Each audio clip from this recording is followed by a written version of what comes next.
Well, welcome everybody. This is the Science Blogging and Social Media Forum. This year, we've done these kinds of things at least 3 years now. This is the first time where we broke it up into a more beginner level and a more advanced level. And I'll tell you why in a minute. But first, let me introduce myself. I'm Larry O'Hanlon. I'm the social media guy for AGU. And I also am the AGU Blogosphere manager. And this is the top of the Blogosphere page right here. We have, let me just scan down. We have quite a few blogs that are on this page. They also come through the EOS page. EOS is eos.org. And we have two of the bloggers from this Blogosphere right here. First right here is Maury Pelto. He has the From a Glacier's Perspective. You see me spinning around that right there. And next to him is Laura Gerton. She has, right above Maury's, is GeoEd Trek. And they can talk a little bit about their blogs in just a moment. And on the end here, on much more of the social media side, is Aries Keck, who is the social media team leader at NASA Goddard. We were very lucky to get her. I just grabbed her yesterday to come into this. She's an old friend, but I didn't realize she was doing this for NASA, and I thought, oh, you got to come in and help us with this and tell us about what you do. So one of the things I wanted to talk about to get started, since this is more of a beginner level one here, is we're going to be able to ask questions and interact. I wanted to run more of as a discussion thing. If people have questions, we don't have to wait to the very end. Please raise your hand before then. And I want to at least the first two. I don't know if Aries has done any blogging, but if she has, she can do this as well a little bit. But I want these two here at least to talk about what got them into blogging, why they do it. They're both scientist bloggers. They're both educators and bloggers too. And so I'm assuming there's a certain number of people here who have the same background, would want to get into blogging for the same reasons. So starting with Maury, maybe you could tell us a little about, give your position and tell us about your blog and how you get into it. I'll open up your blog for people while you say that. I'm a Dean of Liberal Arts at Nichols College, a small college in Massachusetts. So how I ended up in it was when you're publishing your research, it takes quite a while to get it in order, submit it, get it published. And so many times there's something valuable you saw or did. It's not worth writing a paper about, but it's worth noting somehow. And so that's how I started blogging. And so the tactic I took, in terms of you got to find a voice, and my voice was, all right, I'm going to write about one glacier at a time. So twice a week, I'll blog about a glacier. So most of the stuff is my observations. I'll reference some literature, but pretty much I just look at NASA Landsat images and diagnose what's happening with that glacier. And it's small enough so, again, no individual post necessarily is worth a paper, but the individual changes are noteworthy. All right, good afternoon, everyone. My name is Laura Gerton. I am a professor of earth science at Penn State Brandywine, small campus right outside of Philadelphia. And how I got into blogging initially was because it was an assignment that I was being graded on, believe it or not.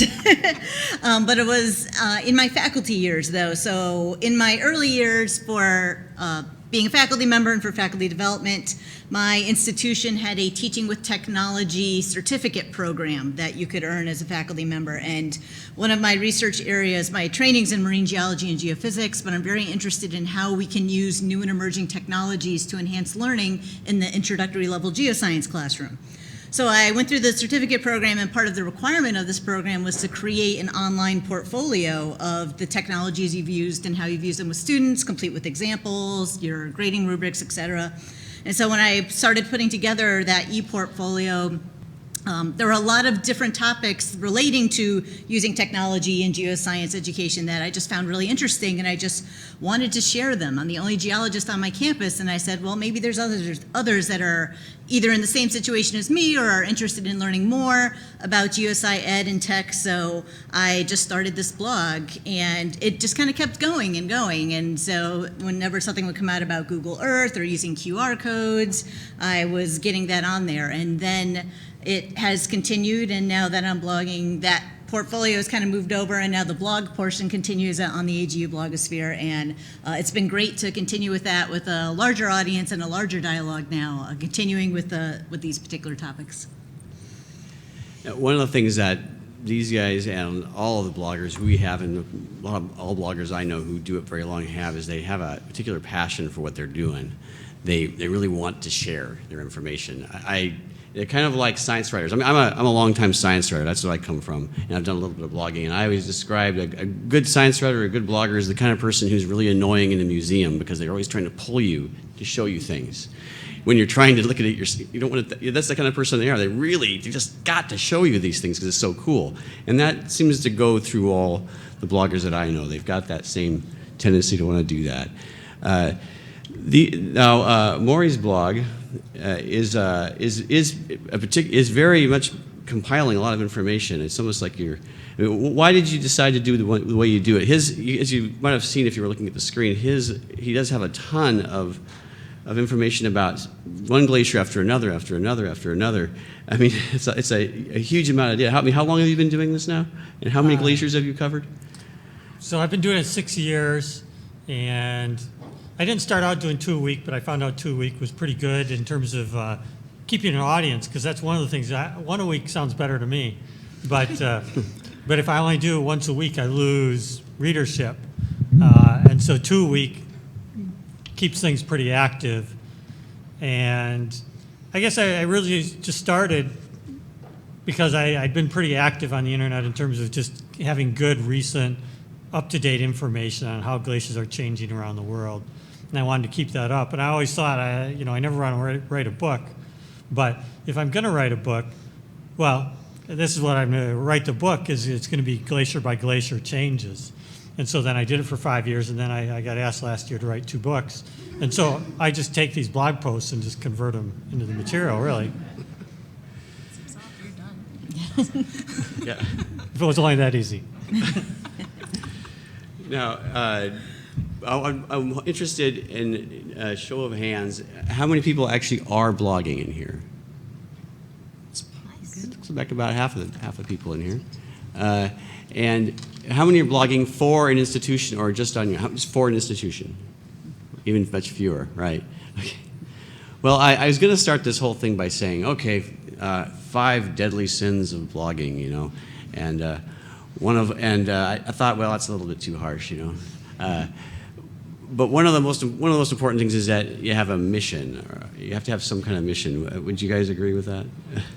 Certainly have a mission and know who you want your audience to be. Certainly you'll pick up others along the way, but you want to have a clear focus and definition so that when I go to your blog, I know it's glaciers 24/7. Glaciers and all that. So if I'm looking for a particular different geoscience topic, then that's not going to be there. So knowing kind of your brand and the identity of what you want your blog to be, because then your readers of your blog are going to know that every time a new post goes up, they have some kind of expectation for what the content is going to be. And certainly for mine in geoscience education and ed tech, that can range, but at least I'm keeping a consistent message and a consistent brand each time that I post. And I can only do 1 a week. I can't do twice a week. It's a little challenging.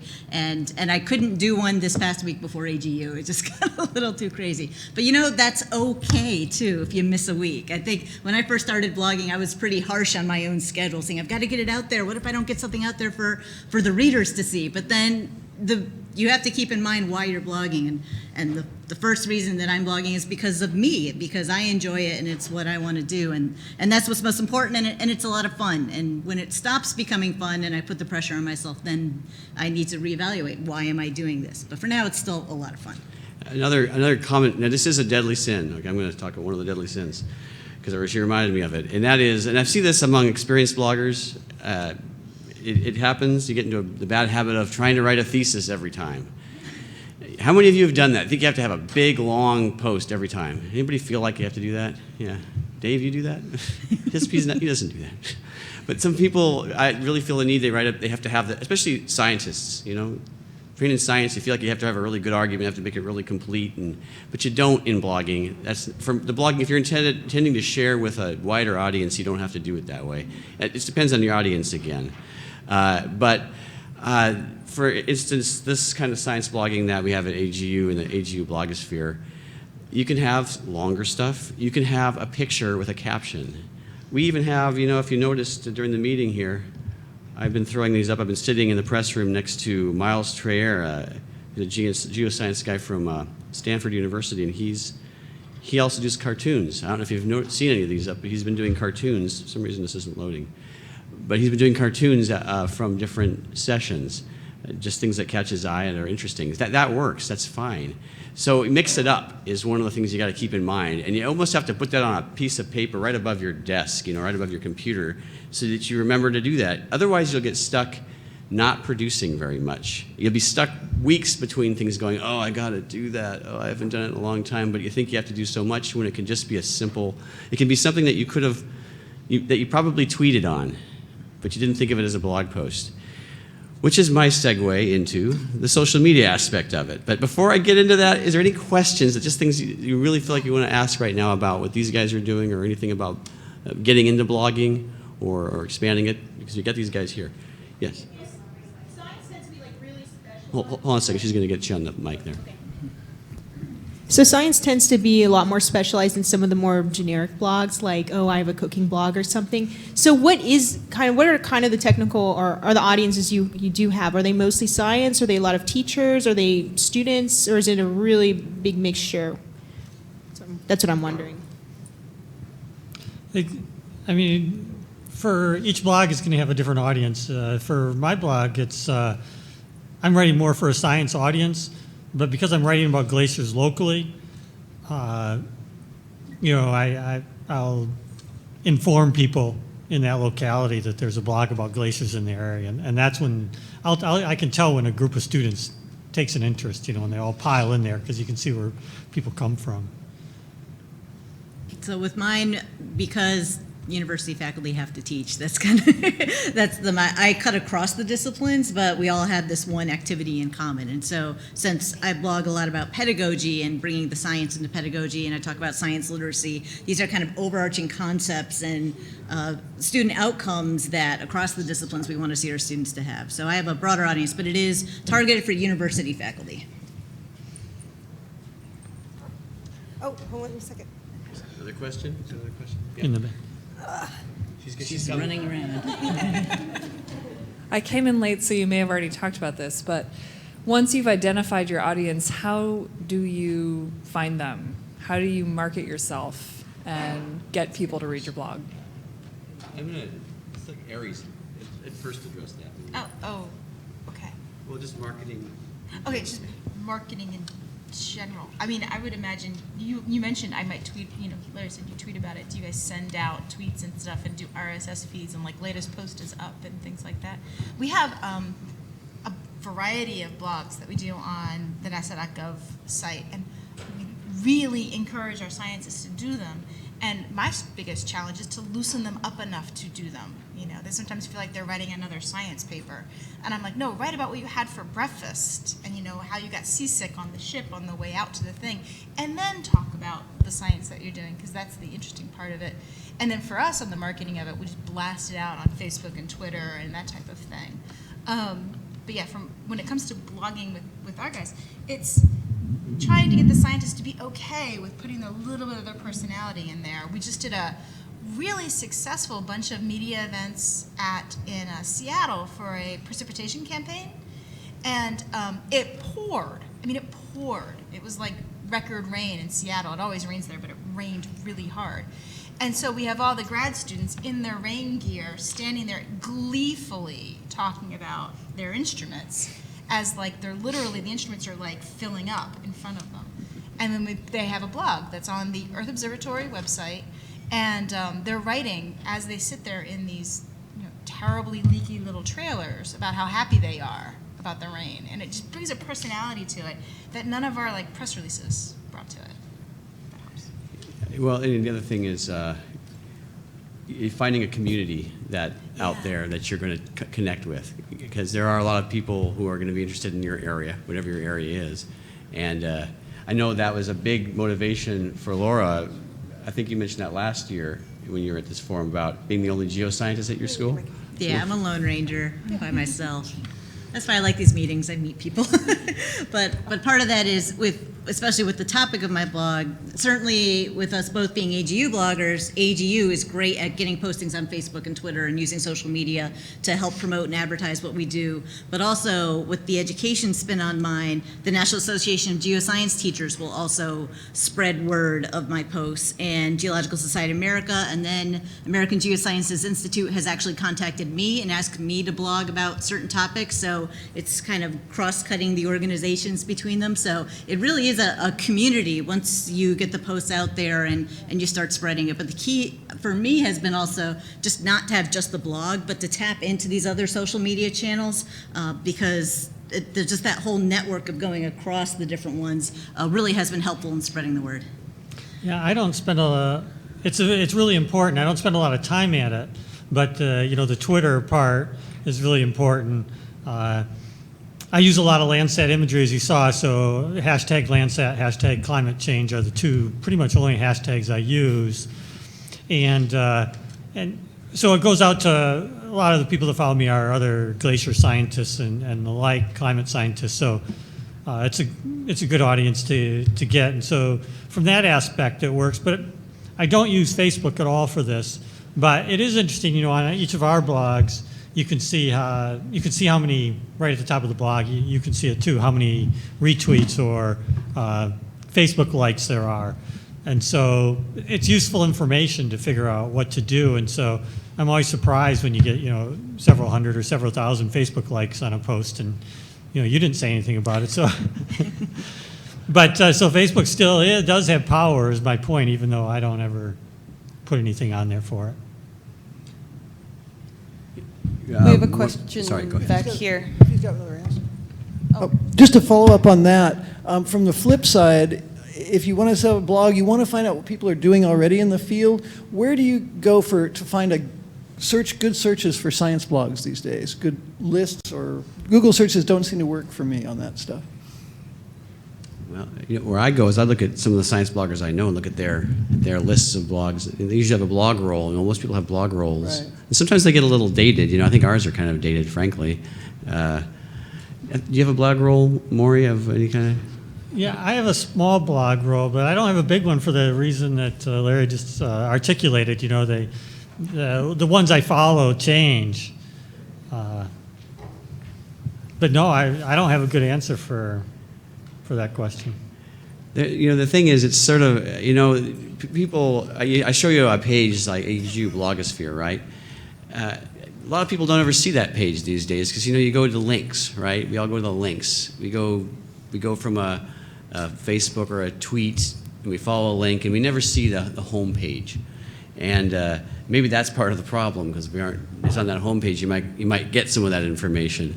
We're just going to narrower spots now. I was just going to say, I think another problem is there aren't a lot of geoscience blogs compared to the number of bloggers in biology, even chemistry and physics too, that when you look at some of the larger science aggregates that list blogs, the geosciences are either not present, we don't get blogging awards like the other science disciplines do. There's just not a lot of them that are out there. So I think that's one of the challenges in finding them is that if they are, some of them are either really buried or they've been inconsistent or don't exist, unfortunately. We can do much better, I think, promoting our discipline if we had more blogs. Well, one of the challenges I have, one of the things I do is I look for blogs that we can include in our blogosphere, and it's hard. I don't know how I missed Maury forever. I didn't. All of a sudden, I saw his stuff. I'm like, oh my gosh, this is great. This is fantastic. This is exactly what we need. But I don't know why I hadn't found him sooner. And I'm looking all the time. So it depends on where you're looking. It is a tough thing to do. Now there are some bloggers who blog in areas that we cover here at this meeting, for instance, who are professional bloggers, and they're snapped up by outlets, people who have been doing it, and they're What's the URL? Oh, I'll put it. Yeah. So the hard thing for us is our bloggers are volunteers. We can't pay them. We wish we could, but we can't. So they're doing it because they really love what they're doing. Whereas some other folks out there do it because they've managed to make it work, either through ads or they get paid by an outlet. Maybe you guys know the bad astronomer, Phil Plait. He's been doing it for years, and he used to support himself through ads originally, if I remember. I used to work for Discovery News, and I was trying to hire bloggers back in those days, and it was hard because they'd outbid you. Yeah. He's at Slate. He's moved around a lot. Yeah. He's a great blogger, and he uses a lot of social media. He's very active on social media, and but I wish I could get him on a panel someday because he's gone through the entire history of blogging. He could tell you that he's been there for it all. He's seen everything. I'm going to get this back up again for you. Should be good. Okay. But now, are there any other questions about just the general kind of blogging? Yes, go ahead. Sorry if this is a topic that you intended to cover in more detail later. I just wondered if any of the speakers had experience of video blogging and how your strategy, if you had experience, differed from traditional text-based. Do you do much with? I haven't vlogged, but I follow vlogs, which is video blogging, because you can make up more weird words for this. Do you guys do that? Yeah. Maury's done some. I'm not talking about I use videos on my blog, but you're talking about a different thing. You're talking about the actual blog is the video. Vlogging in the more traditional sense, yeah. Right, and I don't do that in this blog. I do that I have a class where I do that for the class, but it's just for those students, directed really at them. I haven't ventured in that direction just because of accessibility issues. When I post something online, I want to try to make it readable and accessible to diverse audiences. And if I do a video blog, then I would want to make sure closed captioning is done. Readers would be able to read it and such. And I don't have the tech know-how or the access to that technology to make sure that it would be fully accessible. So that's one reason I've stayed away from it. I just haven't felt confident enough that I could make it accessible to all audiences. That's we have to worry about accessibility because government. So we do have closed captioning on most things. And we did it because we had to by law, and it's panning out really well because a lot of people don't turn the audio on their videos when they're watching them. They're just watching them probably in meetings like, not You this see how one, many it's people are shaking their heads? fascinating, They're Other at work. agreeing. other meetings, and they're reading the closed captioning. And YouTube does have a very good automatic closed captioning. I definitely recommend going into advanced, if you're doing it on YouTube, going to advanced settings and checking it out because they might translate noobs as something different, and you can change it. But it is really nice to at least turn on that capability. And now it's gotten to the point where it annoys me when there's a video that doesn't have closed captioning because I don't want to have the audio on. But yeah, we haven't had most of the things we've done. We try to convince our scientists to do all kinds of short posts when they're doing the blogs and things. And yeah, a little bit of turn the camera around and talk about your day is how we've tried to encourage that. But yeah, that's what we've done for that. So any other questions on that? I wanted to get a little more into social media right now because we have a real good person in terms of resources here. And how many of you who are blogging are also using social media to try and get your stuff out there? I think it's about the same number. That's good. And how many of you have a following in your Twitter of more than 1,000? All right, that's pretty good. Yeah. How about more than 10,000? Oh, we got one. All right. All right. So I wonder if you could talk about the importance of social media in terms of. Yeah. Well, Larry hit it on the head with people they aren't just poking around on the website. They're going there because there's a link or because there's a different thing. And so we've really pushed on social media immensely, which is really cool for a government agency because there's all these, we have to have terms of service. We're not allowed to Periscope or Meerkat or Yik Yak. But we are able to do a lot of different things with that kind of stuff. And so, and one of the things we've focused on is that every story from Goddard that goes out, my joke is what's our social media plan? 2 tweets and a Facebook post. Everything gets 2 tweets and a Facebook post, and then beyond that, we'll do more. We now don't rarely, if ever, tweet without a picture.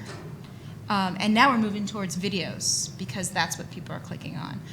Especially in Facebook, when we noticed that the Facebook algorithm was showing up in people's news feeds more if we uploaded the video into Facebook versus just a YouTube link. We started uploading the videos into Facebook. That meant the people who made the videos had to go to 2 places to count their metrics, and it drove them a little nutty. But it was just getting everything out to the people where they are. Also, we've been working on really long, long reads and really short reads. Yeah, we have some GIFs and we have 7-second videos that actually get across science topics, which I'm really proud of. We have a lot that get across nothing, so but we post those too. But everything gets like an image or a graphic, and I'm telling you, if it moves, it's better. A lot of what I focus on is, we've got space geeks and we've got science community. I'm trying to get people who are like looking for Kim Kardashian to stop and look at Pluto for a moment, And so I really am that fringe audience and trying to drag them in along the way.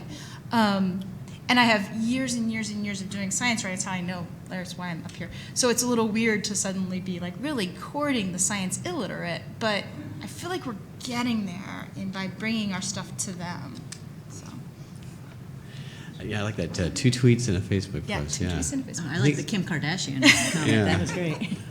Yeah, I didn't know that about YouTube either, and uploading it. So there's little gems like that you don't know. It's hard to find out unless you kind of run into an issue and you discover it. Yeah, there's a lot of little things like that. Yeah, I think my AGU plan is more like 4 tweets in a Facebook post, but because we have a smaller audience, you should know that this is the biggest social media phenomenon in the year for AGU in terms of what the following and activity we get. And it's primarily due to NASA, because NASA has a gigantic following, and when they tweet it, I see the spike in everything. So that's the fact. I mean, we get a lot of people following anyway, but it gets really big because NASA has a huge following and they're here and they're having press conferences and all kinds of science, and they're a power hitter in the social media game. What's the following on the main account? For the mothership, which is NASA at NASA, it's 13.7 million, and then it goes down from there. But we do have what we've also moved to is, and we've moved to doing more topics and less missions. For a while there, when a mission started, they would kick off a Twitter account and then start from 0 and try to add followers. And then if something happened with that mission, the Glory mission, it didn't separate from the rocket, so I went into the Pacific, and it's the saddest Twitter feed ever because it sort of goes, bye. And the last tweet is something along the lines of, the mission review will be happening tomorrow at 4, So that's my example when I talk to the scientists about, we need to make it more, we have NASA Earth, we have NASA Sun Earth.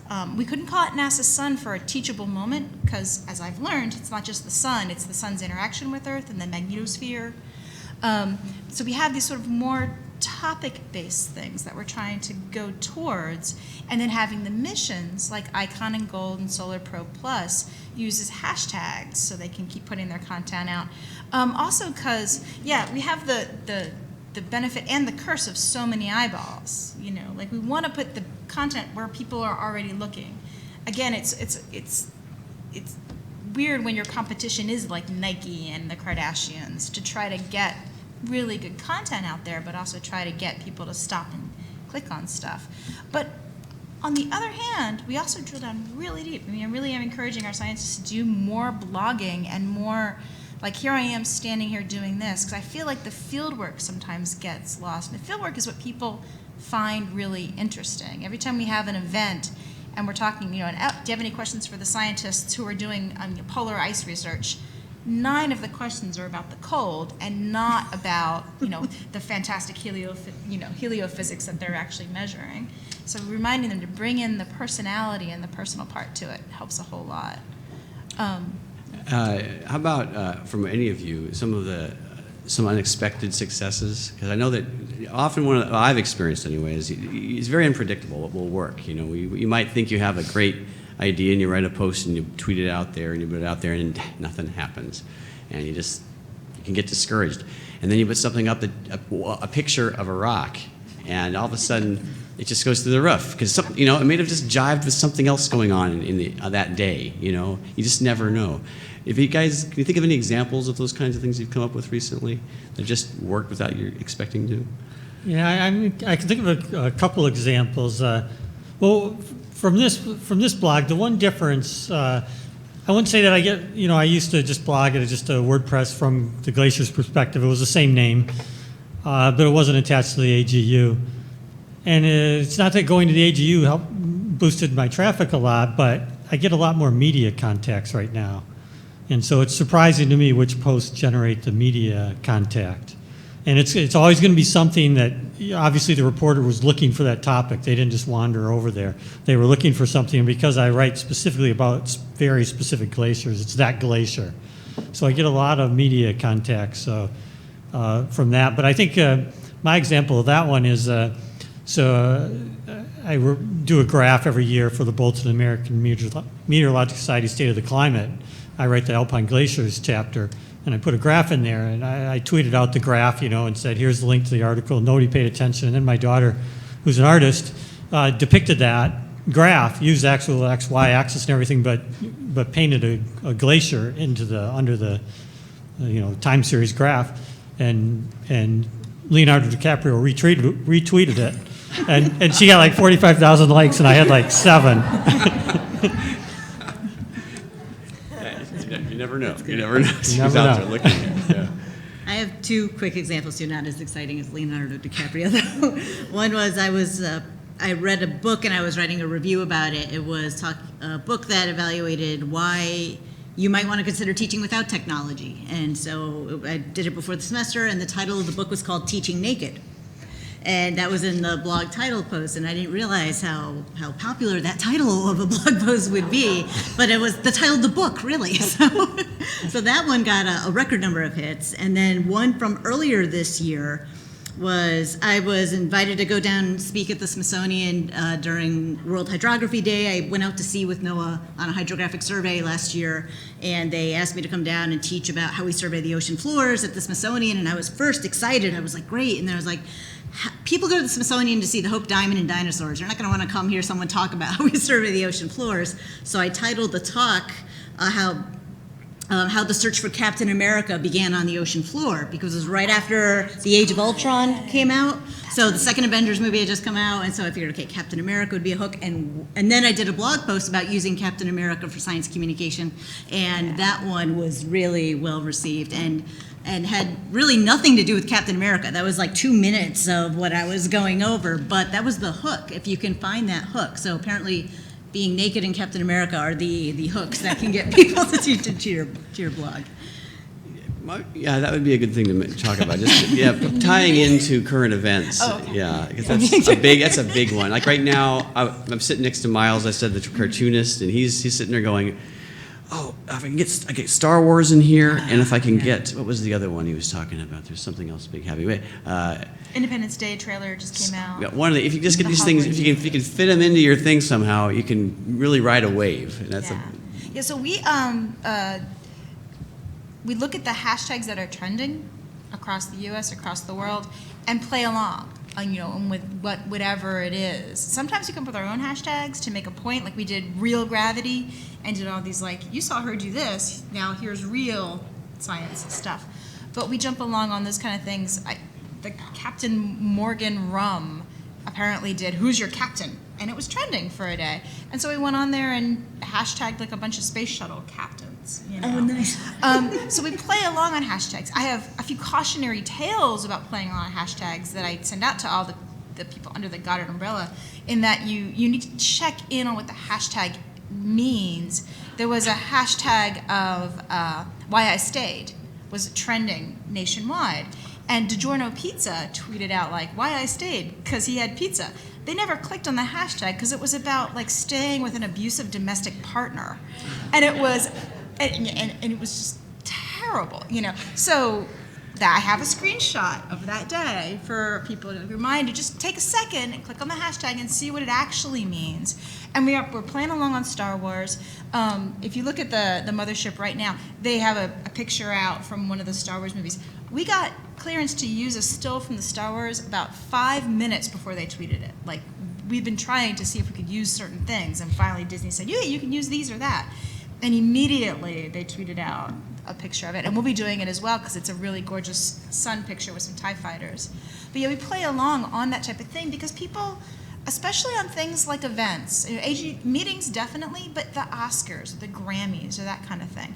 I sit at home and watch the Oscars, and I just keep watching the Oscars hashtag, and so we sort of jump in on those things, and so people see that stuff as well. You know, just put your Did it pop up? a few things up here. Yeah, there it is. Yeah. Yeah, there you go. Sweet. Oh, I never thought of tying Tatooine into Glacier Block.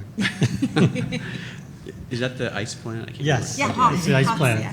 Ice planet. Yeah. There you go. Yeah, you do. Are there any questions in terms of social media at this point? I want to make sure if people have questions. Yeah. So, my main question relates to how Facebook uses algorithms to how far your content reaches. So I work for the EGU and I manage the social media for the EGU. And one problem we're facing at the moment is that we work really hard on our Facebook posts and then they just don't reach anyone. So I wondered what large organizations are doing and whether we can learn anything from them. Yeah, the fantastic black box of the Facebook algorithm. We do everything we can to see if things, that's why we posted videos suddenly, and now that's kind of going back down. And trying to explain to you guys are all science, but when I sit down and try to explain to our scientists what reach means, and within 2 sentences, they look at me like, you don't know. No, that means this is meaningless. And I'm like, I know, it really is kind of meaningless. What we really try to hit is that lizard brain share before they even people think about it. We had all these really cool little graphics before the videos, NASA astrophysics, and I'm making them strip them off so it starts right with something. And we think a lot about the thumbnail image, the original thing that pops up, and you can add a custom thumbnail instead of just letting it pull up that. But yeah, if you figure it out, let me know. I mean, we post videos, we post images, that works really well. We try really hard to tag other Facebook pages, because Facebook likes Facebook. But yeah, it's a tough way of going. I mean, they're commercial enterprises that want money, and because we are government and we have these, if you go to the NASA Facebook, any NASA Facebook page, there shouldn't be any ads on it. If there are, let me know. But there's no ads, so they have absolutely very little reason to work with us. We did something for Supermoon where they had a new thing they were rolling out where you could vote on a picture by hitting like, and they were totally psyched that we were going to sit and do all this.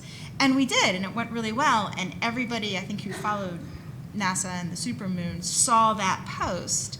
But that was because Facebook was trying to be like, see, you should do this too. But all those, all of the platforms are a little like that too. I mean, they're trying to make money, and we're trying to relay out science, and sometimes it does go like this. Yeah, if you haven't, and you have or haven't or whatever, thinking about going to any webinars like to learn about social media, you'll find quickly that most of them are tailored to commercial operations, and they don't really address like nonprofits or scientific type things. That's not their focus. So you kind of have to sit there through a lot of stuff that doesn't apply to you until they get to stuff that's of use for you. And that is the nature of the beast. One interesting thing that's happened for AGU, we've had a real increase in our Facebook following the past year or so, and it's nothing we did. We didn't do anything different. Facebook decided to start putting us as a page suggestion. These are some suggested pages you might like. You've probably seen that on your Facebook page. Well, they've decided without any consultation with us, just they're suggesting us. And so, whammo! The slope of our increase is just changed entirely. It stayed that way pretty consistently for a while. So we went this time last year we were at 50,000 follows or likes, and now we're almost at 100,000 just because of those suggestions. Nothing. I wish I could get credit for it and get a raise, but I didn't do anything. It just happened that way. You shouldn't tell people that. This is about telling everybody about, both of my bosses are here and everything, so they know. One thing, if you do go to those webinars and all of that kind of stuff, put your science jargon hat on and just boil down the terms the way you would from any other science paper. If someone starts sitting there and saying, like, well, you really need to differentiate your A/B testing, what they mean is you put out 2 tweets and see which one does better. That's A/B testing. That's all it means. But there's all this, in that whole world, there's all this crazy jargon that when you realize it means, not that much. Yeah, it's actually pretty easy if you have a science background. You just have to cut through all the Put your hat on. other stuff. It's a lot of jargon. But I mean, you had that question for us, but I'd like to hear from you, bloggers, that what was your most successful blog post, and why do you think it was successful? great question. Yeah, that's a good question. Come on, you guys are successful. We saw lots of hands earlier. Come on. Yeah.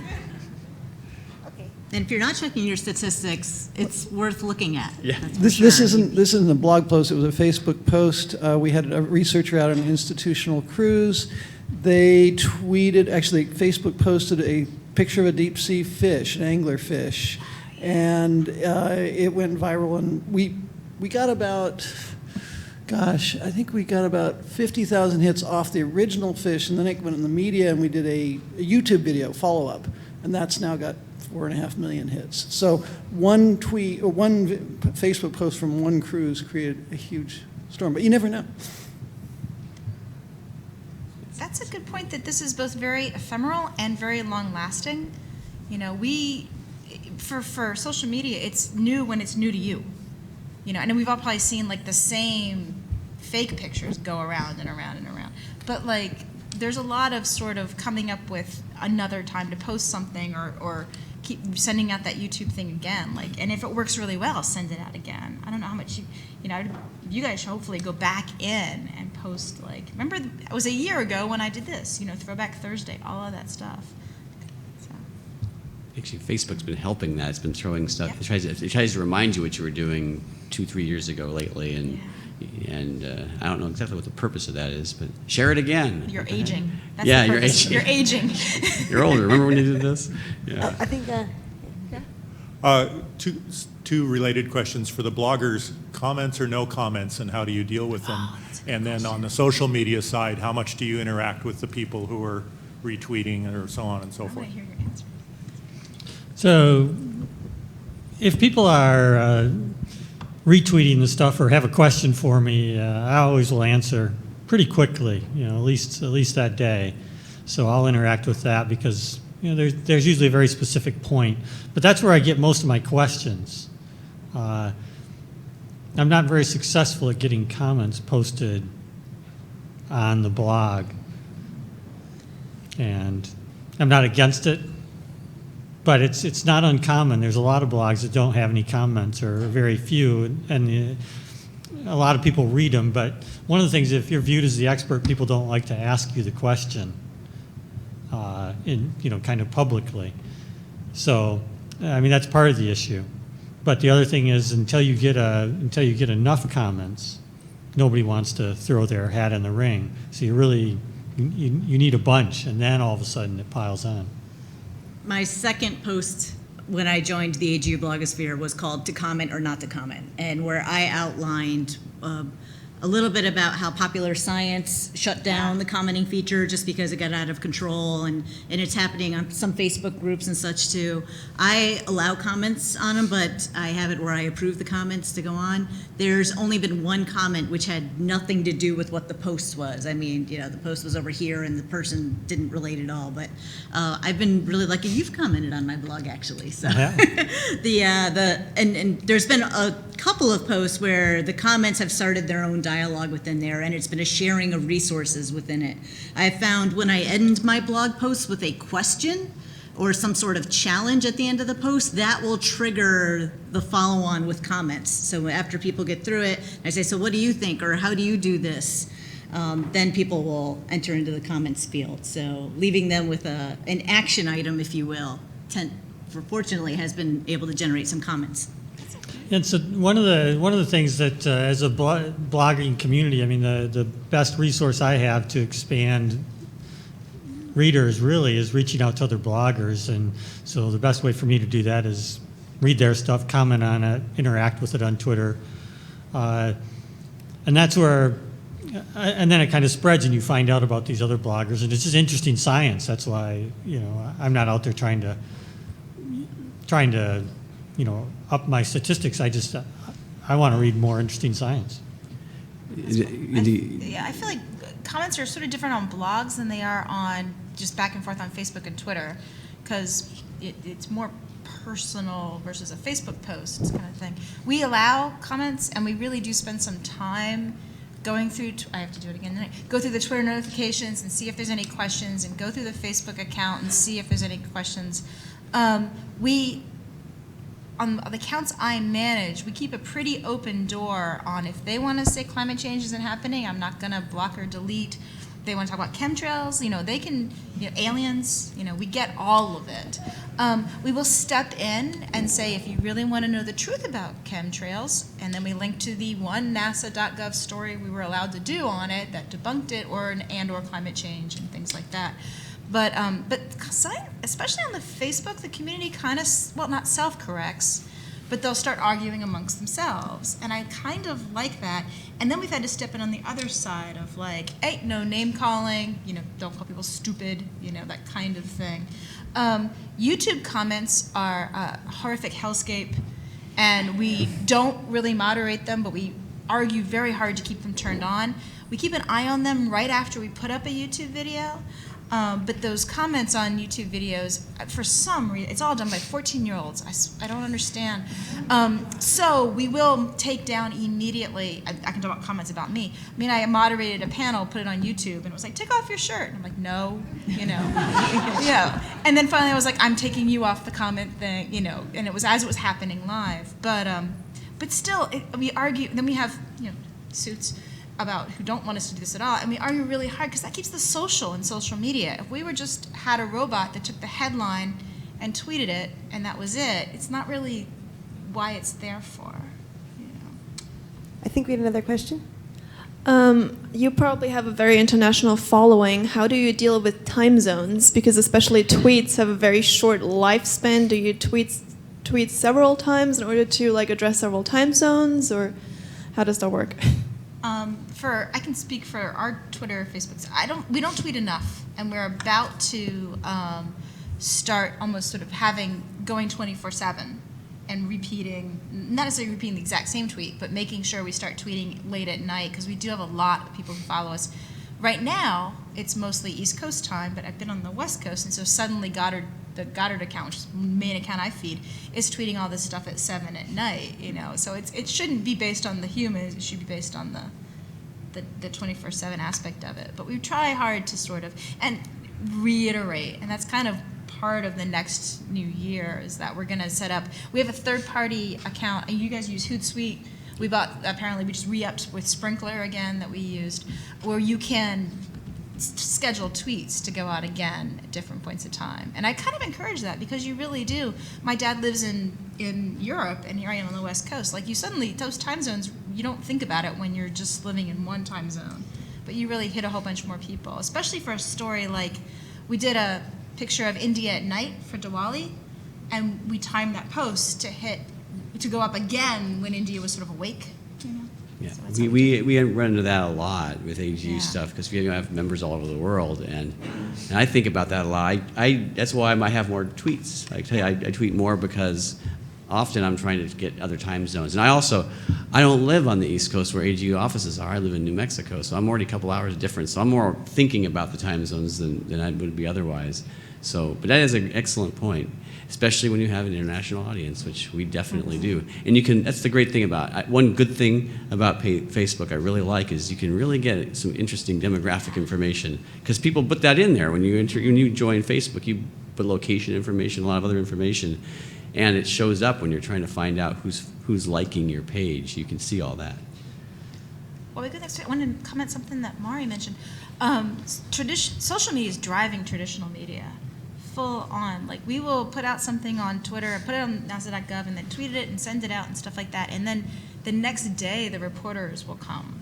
you know, even though they got a press release before the event happened. It's really interesting how much it drives traditional media through what they want to talk about. It's like there's different layers going on now, and so Yeah. like my dad, he won't. He doesn't look at the social media. He refuses to. He'll look at the paper, and so he'll get it later. And a bunch of other people will get at this higher level with the social media. And it'll filter down to the reporters, and then he gets to read it there, and it ends up in Time magazine a week later, and all that. Yeah. There's all these different times it's coming out. That's another good point. Is you can tweet it again. One of my practices is to tweet a few times the day of, but also look at the shelf life of the material. If it's something that's might be good a month later, just because it's a general interest thing, I'll schedule it for a tweet a month later, a tweet or two way down the line. A time of day I know might be good for some place that didn't get it the first time. And I'm always pleasantly surprised when I see an uptick in interest when at some later time I forgot all about it. I did it, and it gets interest again. I don't know if you guys have noticed that, but I will send them out and set them up that way because you can get some re-interest in it. I think we have another question back here. This is going back to blogging, but I was wondering if the panel or anyone in here has any suggestions about good blogging websites to start with, if you haven't ever made one before, and if you recommend using the analytics that are included with that blogging website or using another website like Google Analytics or something else like that to track your users. I think we're all WordPress people here, pretty much. Yeah, we use Google Analytics too. Yeah, we do too. Yeah. So we're kind of biased by that, but I mean, I think both of these guys were on Google, I was on WordPress. And then AGU's on WordPress, our blogs, so we didn't really have a lot of diversity in that way.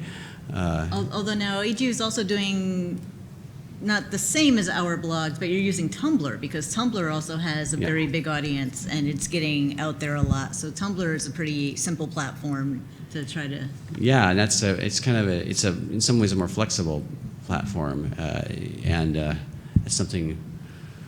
If we had more time, Shane back there could talk to because he's involved with our Tumblr account. Shane back with AGU. Go ahead. Sorry. So you'd asked about blogs you can look at and where to learn, and I haven't found any real good ones, but what I go by is find a couple blogs in a topic area that I know, and then I look at what they do, and I learn from that, from the design principles. I mean, the landslide blog at AGU is a really good one, the way Dave takes advantage of current events and such to play off of. But the hardest decision is always, and it's not the AGU picks your theme, but if you're setting up your own blog, what's your theme going to be? I mean, you could spend days trying to figure out what that theme is. But I guess my suggestion is just start the thing. You can always change your theme later.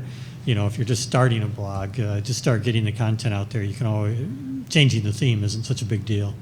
There's also a lot of blogging communities like the AGU blogosphere, so that's something to consider. Do you want to be an independent blogger, which both of us started as, and then we joined a community? Deep Sea Network is another one with oceanography blogs, and they are a community of bloggers. And so is it where you're maybe interested in adding your voice to a themed community where there's a vacancy? For example, AGU blogosphere, I know you're looking for additional science topics. And you can always, you do something in your area, tweet it at somebody who you're following. You'd be surprised if it's got a good post. They'll send it out to their network of folks. I mean, that's the social media part of it too. You really got to play that to get the word out. Otherwise, you're just out there by yourself, and no one knows where to find you. You also may want to start just by guest blogging for existing blogs too. I've had people contact me and saying, I'm interested in blogging, but can I put something on your site? And I had someone that proposed a session for an EGU meeting and said, hey, I'd like to talk about the education component of my session and such. So there's a number of bloggers that might be willing to allow you to do a guest post or two, just so you can get your feet wet and see how the process goes to see if you do want to take on a full blog or not. Yeah, that's a lot of our blogs are that. Again, with the rain campaign right now. I mean, we certainly aren't blogging. They didn't get hired to blog. They happened to be under a NASA grant, and we asked if they wouldn't mind doing it, and they're really good at it. So, and then every time we see one of the posts, we retweet it. So there's that too. Yeah, we do guest posts as well on Geospace when researchers have something and our institutions have something that they're really want to get out there and it fits with our what we're doing. So it is a really good idea to try and do that as well. That's right. I think we have another question over here. Okay. Yeah, so it's a follow-up comment and a question.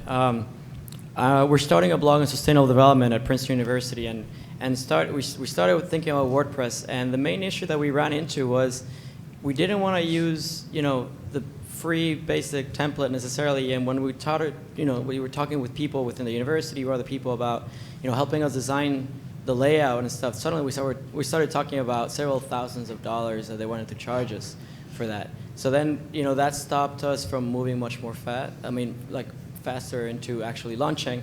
And then a friend of mine told me about Medium, which is, started by the founders of Twitter and Blogger. And I was a little skeptical at the beginning, but then I started seeing the White House posting there and, the World Bank and USAID. And it seems like it has its own also niche of readers. So I was wondering, if you have any comments about Medium, because it was really easy to start a blog in Medium, and it's very well designed, and you can add editors and as well as writers, and it's joined with Twitter, so you can it's all very well intermixed. Are you guys familiar with that one? I'm not familiar with that.